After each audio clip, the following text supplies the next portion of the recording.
terkait pemain cedera, apakah mereka bisa pulih sebelum Liga 1 bergulir?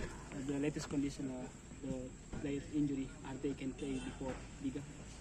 Let's see.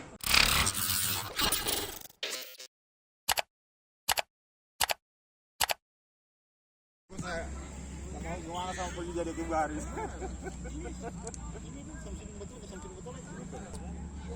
Masa Yusuf begini? Kalau Yusuf kesana, masa Yusuf begini? Mungkin dia tambah bungkung. Ya, bungkung. Kata Isak Fatari tuh. Iya, tahu Isak Fatari. Kalau penyawa itu sudah degradasi, sudah jual. Tengah-tengah dia.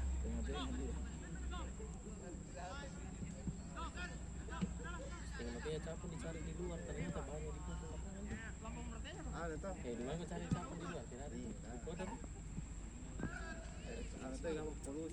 Terkait pemain cedera, apakah mereka bisa pulih sebelum Liga 1 bergulir? The latest condition, the players injury, are they can play before Liga? Let's see. In this moment, we have some weeks to work on them. I think it's gonna be difficult, but just 2 days, 3 days before the game, we're gonna know for sure if they're gonna play or not. Oke, kita akan lihat kondisinya nanti. Ya memang sekarang kondisinya agak sulit. Kita masih punya beberapa minggu lagi sebelum Liga dimulai, tapi apakah mereka akan main, kita akan lihat 4 atau 3 hari sebelum pertandingan dimulai. Untuk ini kan masih mencari pemain, sebenarnya posisi apa yang dicari dan kriteria pemain yang dicari ini seperti apa?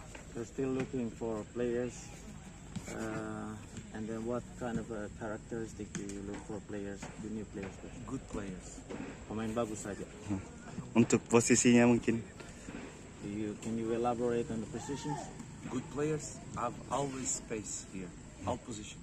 Ya, pemain-pemain bagus akan selalu punya tempat di tim kita. Semua posisi. Kalau untuk dari segi stamina ataupun kondisi pemain ini, bagaimana kondisinya sekarang? Apa memang sudah 100% sebelum Liga 1 atau seperti apa?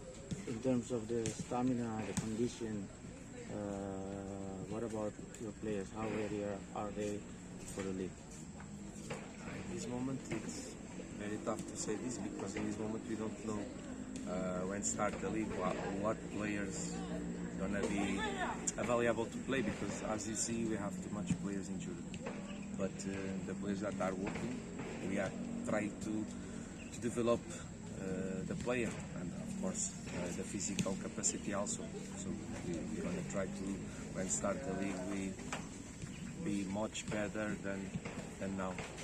Ya, untuk saat ini agak sulit memang kita lihat karena banyak pemain-pemain kita yang cedera. Tapi dengan pemain yang kita miliki sekarang, kita akan berusaha semaksimal mungkin pada saat Liga kita selesai. Terima kasih sudah nonton. Jangan lupa like, subscribe, dan share ya.